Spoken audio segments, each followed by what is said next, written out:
There was some great basketball played down at the YMCA last night. It was a couple of pickup games. It looked pretty solid, looked pretty organized. You go down to the Bobby Miller Center down on 69 South, a lot of great basketball there. You can find a lot. I mean, the upward leagues across the area were playing very, very solid. It was very, but inside Coleman Coliseum, not so much. Not so much. Alabama, another embarrassing hit for this basketball program. Where does it go from here? When we begin to talk about the decision that Greg Byrne's going to have to make, we've talked about it all week from a difficult standpoint, right? It's going to be difficult if he keeps Avery Johnson. It's going to be difficult if he fires Avery Johnson. It's not an easy decision. I guess when you make the money in big-time college athletics, it's not an easy decision. And Greg Byrne's decision might have got a little bit easier.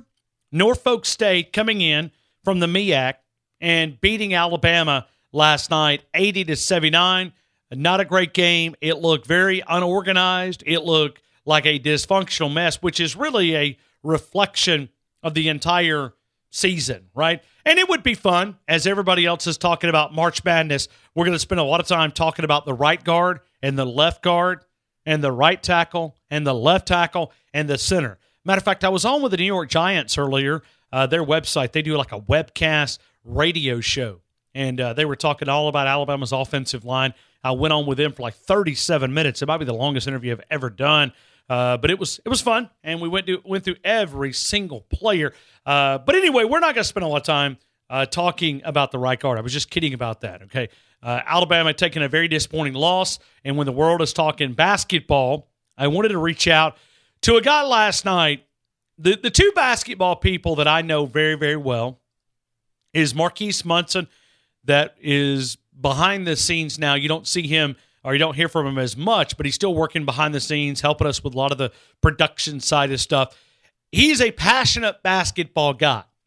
Well, last night, Marquise Munson had called me after the game because I guess I'm somewhat of a therapist here. I mean, that's what I play. I play the role for 4 hours. So Marquise Munson was griping and grumbling and griping and grumbling and griping and grumbling because Alabama had got beat by Norfolk State. And I was having to listen to it, and I was going, yeah. Did you hear what Saban said? No, I mean, he wouldn't have any of that. None of that. Did you hear what Saban said? No, I mean, Saban had a lot of things to say yesterday. I don't want to miss any of that, and we're not going to. So I had Marquise on. Why in the phone call with Marquise Munson, I looked down at my phone, and I see that Drew DeArmond, one of the other passionate basketball people that are in that is located in my phone. Those are probably the two that are just extreme. And so I said, you know what I'm going to do? I'm going to join these guys together. So I did. I answered Drew, and I said, hold on a minute. I just joined them together, and I think I literally went to sleep with earbuds in my ear with Marquise and Drew breaking down every single spot of it, yelling, screaming, upset, torching one another. I mean, I was quite entertained. So I said, Drew, you got to come on. You got to come on tomorrow. And as he was driving back from Huntsville, we entertained him for, I guess it was probably, I looked back at my phone because I had to go to sleep at some point. Drew, did I go to sleep? Did you hear me snoring in the background as you and Marquise was going crazy on that? I did not hear you snoring, Ryan, but I guess that was because I was too busy going over in my head a Rolodex of coaches' names to try to begin a new era in Tuscaloosa, Alabama. All right, so you'd made your way, which why did you drive down to see it for yourself? I mean, you know, I think that's the biggest thing. It really, the state of the program, when you look at Norfolk State, 16.5-point favorite against underdog against Alabama, I don't think a lot of us are shocked that Norfolk State beat Alabama. Well, Ryan, all I can tell you is, as soon as Riley Norris, a kid that I have so much respect for, he set a record last night. He now holds the all-time Alabama record. I believe it was in games played. He broke the record of another guy that I've interviewed, and I've watched him play high school basketball from the time he was a freshman, Levi Randolph from Bob Jones. And now, last night, Riley Norris breaks that record. He's also from my area in Albertville, Alabama. as soon as he got a chance to, maybe win the game after just what would seem to be a miraculous turnover, and he got a clean look at the goal. Tough shot, but still a clean look. And as soon as the ball hit the rim and fell to the court, the only thing that I could think of in my mind was the song "The Sound of Silence." And it just kept running in my head over and over again, and I couldn't get it out of my head because it's like, hello, darkness, my old friend. I'm here to talk with you again. And what that meant to me was, once again, dark days for Alabama basketball. They can't seem to get it right, and they're going to have to this time because I think you've reached the point of no return. There's nobody as a person that I have more personal respect for than Avery Johnson. He's treated me great. His coaching staff's a bunch of great people. John Pelfer, I've known Antoine Petway since he played. Certainly Yasmir Roseman's on the staff as well. He's a young guy that's coming up in the profession, but there's a disconnect. There's something wrong because they played a team last night that didn't have anyone over 6'6", and they got out-rebounded 49-45. And then the thing is, just several days ago, about a week ago, we had at the SEC tournament, Dante Hall talking about they lacked commitment, intensity, and energy and effort, he thought, as a team. And then in his last game in a Crimson Tide uniform, he scores 4 points with 12 rebounds. Did not play with energy and passion once again. And then you have Stephen Whitley, the post player, the one true post player that they had, or for Norfolk State, who says, we knew we were confident in warm-ups because we saw them lagging around. So we talked about it in the locker room that we had to come out punching because, we knew it was going to be a fun night. And so, to paraphrase him, so when you have something like that, when you have another player saying in warm-ups he could already sense your team was disinterested, it all starts from the top. It all starts from the head coach on down. And, I've had a lot of people in the last several hours tell me, well, maybe, they make staff changes, they make adjustments. And the thing is, it starts with the head coach on down. And it's about being accountable for doing your job. And the head coach sets the tone. And see, that's why in football with Nick Saban, Alabama loses one game last year, but it was the one that counted most against Clemson. And what happened? 7 new coaches, because he held them accountable for doing their job. And that's why he's been to 4 straight national championship games. He's won a myriad of SEC titles, and he's won 5 of the last 10 national championships because he holds people accountable for their job. And so I don't think that's happening right now. I think the culture is not what it needs to be, and the foundation is broken for Alabama basketball, and they have to – it's a tough decision for Greg Byrne, but really it's not. The money people need to step up, and they need to go hire a basketball coach because there's one out there that can fix Alabama basketball. But unfortunately, I don't think Avery Johnson is going to be able to get this program over the hump because this didn't have to do with injuries. This didn't have to do with, guys. Maybe you had to dismiss some people from the program. I think they have good kids in the program. But the problem is they're not being developed and coached well enough, and they lack mental and physical toughness. And that comes from the reflection of who you're being coached by. And to me, Alabama basketball is better than this. I mean, that was probably the most embarrassing loss I've ever had to sit through, just covering Alabama. It never should have happened. They were 20 points better than that team, but they just didn't have the heart or the tenacity to compete last night. And that's the thing that most disturbed me when Avery Johnson came out and said he thought his team played hard and competed. I didn't think so because as Coach Robert Jones of Norfolk State said, when I asked him, I said, Coach, what did you think about your kids out-rebounding the University of Alabama 49-45? And he said, well, I thought they did a great job. He said, but we all, as I told them, we can do as many rebounding drills as we want to, but what rebounding is heart and want to. And there's not enough of that right now in Alabama basketball. Well, it goes back to we talked about Riley Norris making the final shot. It's the opportunities that this program has been given, and they were given a gift by Norfolk State with the bounce and losing it, losing control and going out of bounds and giving an opportunity. They've not been able to take advantage of it. You look at the talent of this team, they've got a chance to really do some special things going into the season. I think most of us thought, okay, this is the year they make the tournament, and they not get into the tournament, they do some damage in the tournament. They do, and not just advance one round, but maybe go into the Sweet 16 when you talk about the talent. Greg Byrne had a difficult decision.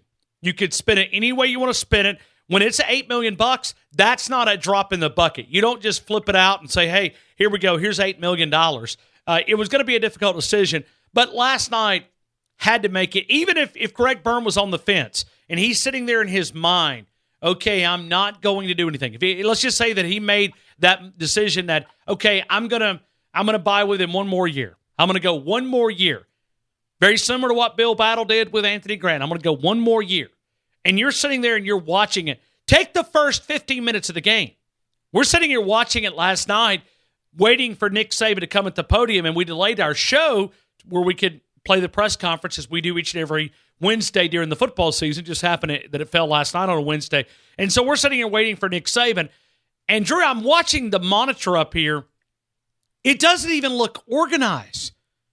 $3 million should at least get you, I don't care if you get beat, but at least look presentable. Alabama did not look presentable last night. I mean, they look, and it's been this way multiple times this year. It does not look like SEC basketball. You're 21 programs in the country that pay a coach $3 million or more. Avery Johnson is one of those. You're not getting a good return on your investment. You're not. And the best way for me to equate it is, if you want to compare things, Alabama lost to a team that was in the Ken Palm was ranked 265. It is the worst loss in the 18 years since Ken Palm started that Alabama has ever taken on. This would be like if the University of Alabama football team lost to Austin Peay. Does that, resonate with anybody? If the University of Alabama, the most storied football program in the history of college football, lost to the Austin Peay Governors. Right now, the University of Alabama, at the end of the basketball season, is the third best team in the MEAC. North Carolina Central won that league, and they played last night in the NCAA tournament first four. And they lost 78-74 to North Dakota State. And now Alabama loses to the runner-up in that league on their home floor in overtime because they didn't play hard. There is a lack of skill development, a lack of fundamentals in Alabama's program, and a lack of accountability because I just don't think the coaching staff is getting as much out of these kids as they need to. These are great kids. These are high-character kids, but I feel sorry for them because they're not getting the skill development they deserve because this team should be playing right now in March Madness. It shouldn't be sitting home having lost to, no disrespect to Norfolk State, but from a school that doesn't have near the resources or the talent at the University of Alabama. Yeah, but they had but they had something Alabama that didn't have. Heart. Yeah, they did. They had heart. I mean, for them to walk into Coleman Coliseum and do that and play the way that they did, if Alabama had that heart, we wouldn't be sitting here talking about an NIT loss in the opening round. No, I mean, they were tuning out their coach. The body language was bad on the bench. It's just that, I just think overall that's why it's over. Because you look at a guy like Derek Jamerson, he had 25 points, 22 in the second half for, Norfolk State, had an outstanding game. He came into this game leading the nation in three-point percentage, made 85 threes and shooting 52%. What does he do against Alabama? 7 for 13 and was left wide open all game long. There is no attention to detail. What does Nick Saban talk about all the time? I know everybody's like, basketball is not football, but the same principles win. And that's the problem. There's no attention to detail. There's no, buy-in. They're not locked into their coach. They have ability because they beat Kentucky. This team beat Kentucky, and they lost to Norfolk State. But there's only, what is the old saying? You either get better or you get worse.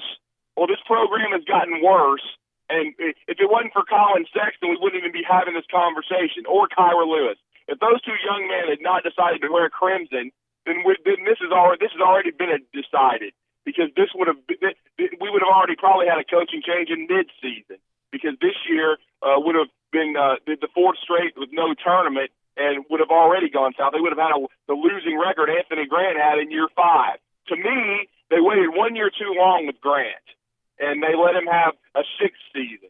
And it never should have happened. Well, Drew, Avery Johnson, to me, doesn't need a fifth season because if you do that, you're really going to set the program back. It's like if they had waited given Mike Shula another year, and then Nick Saban ends up elsewhere. And I had a gentleman back when they did that. I had a gentleman that had 40-year season tickets, 40 years. And I didn't believe him, but he actually sent me a photo just where we would have proof. He sent me a photo, and the photo was that he had returned his season ticket voucher that he said return to sender. Let's play the game. Greg Byrne keeps Avery Johnson. How much will it really set this program back? Well, Ryan, they're trying to raise money for the Crimson Standard. Coleman Coliseum is in bad need of being modernized. Everyone knows that. And I think Greg Byrne and Avery Johnson had the vision and the forethought to get that started as part of this initiative. And it's going to start in the near future with Bryant-Denny Stadium, and as it should. Football drives the bus. But now the excitement is worn off in the Avery Johnson era. People are not buckled up. They're not, coming to the games. There was 2,000 people at that NIT game last night. They're not excited about basketball. They're sick of the mediocrity. And so how are you going to raise the rest of the $600 million to improve the basketball facility if no one's coming to the games and no one cares about the program? There has to be excitement. You have to win. The whole reason this is happening is because Nick Saban and what he's built with football and what Avery Johnson had generated in 3 years with the basketball program. But guess what?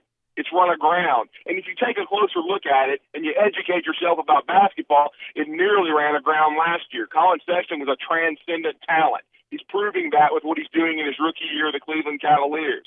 But the problem is Avery Johnson needs to go back to the NBA. He was an outstanding player in the NBA, an NBA champion. He was a good NBA coach. He completely understands that level of basketball, a lot better than many people that are there now. He needs to go back where he's most comfortable, go back to the NBA, and Alabama needs to hire a basketball coach that understands college basketball and understands how to win at that level. It's what happened with Nick Saban in the NFL. His process didn't work in the NFL. There were some guys like Jason Taylor that bought in, but there was a lot of them that resisted, and he and his family weren't comfortable being a head coach, and then their family being involved in the National Football League. They wanted to influence and develop young men in college, and that's why Nick Saban is going to go down as the greatest college football coach of all time. No disrespect to Coach Paul Bear Bryant, who is a legend and always will be. But I don't think Nick Saban's done winning national championships. He's going to go down as the greatest to ever do it. And that's because he is a college football coach, and he and his family realized where he fit. Well, Avery Johnson fits in the NBA. And so what Alabama needs to do, they need to hire someone that can come in and fix Alabama basketball and get it back to where there was pride in the program when C.M. Newton and Wimp Sanderson packed this place, because it's been missing since. They haven't had the forethought and the vision to hire the right guy, but I think they finally have an athletic director in Greg Byrne that can get that done. All right. Can we get your thoughts on the backup punter situation here? I mean, who do you think it'll be? Well, I think I'm just kidding. I'm just teasing. Honestly, I just watch Will Reichert and Mike Bernier. I think those are going to be the guys to compete. We'll see if Skylar DeLong can come along mentally. He's certainly going to still be in the mix. But I still think Bernier, he had a pretty good year last year, and Will Reichert are guys to watch. I'm just teasing with you. I'm just having some fun. I'm glad that we could provide a therapeutic response today to give you an outlet, because I know that you've been kind of holding that in. You did this morning on Talkin Ball, and I'm glad that we were able to provide some assistance. We'll see if it's important to enough. It's important to some. Exactly. It's important to some. I've said this all week. It's important to some. I don't know if it's important to enough. And if Greg Byrne decides that Avery Johnson is his guy and he continues, then you're going to send a message and you're going to have a big disconnect with Alabama. And you can understand why. Drew, I appreciate you, man. If you need to call back in the 5 o'clock hour, you're welcome to if you're okay. Well, I can just tell you this. It's not about Greg Byrne. It's about the people and the supporters of the University of Alabama. They rose up when they were tired of Anthony Grant. It's time to rise up again, because otherwise you're going to have what we saw last night. It's going to be Coleman Mausoleum, and this program could slip into permanent mediocrity. Well, how embarrassing was it for the the Alabama brand on national television, ESPNU, and to be able to sit there and the international brand that Alabama is, the Script A is located, it's noticed and recognized everywhere. How can you that's a bad image. I don't care if you're Avery Johnson or whatever. That the Alabama brand took a hit last night with that performance on television, and the crowd turned out. Yeah, it was Coleman Mausoleum. I mean, I'm telling you, they have to get someone in there with the forethought and vision that can build the program. This is a program that turned out Reggie Mule King, Leon Douglas, Anthony Murray, T.R. Dunn, so many NBA players, Robert Ory, Antonio McDyess, Latrell Sprewell. So many great players have put that jersey on, but they deserve a program to be proud of. I think the Alabama fan base is hungry for it. Let's just hope that Greg Byrne can finally solve this riddle. It's been so hard to figure out since 1992. All right, Drew. I'm glad we could provide some therapy this afternoon, man. I hope you have a great afternoon. Things will get better. Things will get better. I promise. I promise. They will get better. I don't know how. I don't know why, but they will get better. There's no way it can get as bad as Norfolk State. Drew, have a great day, man. Thank you. Thank you. Going back to watch more basketball. All right. No problem. Man.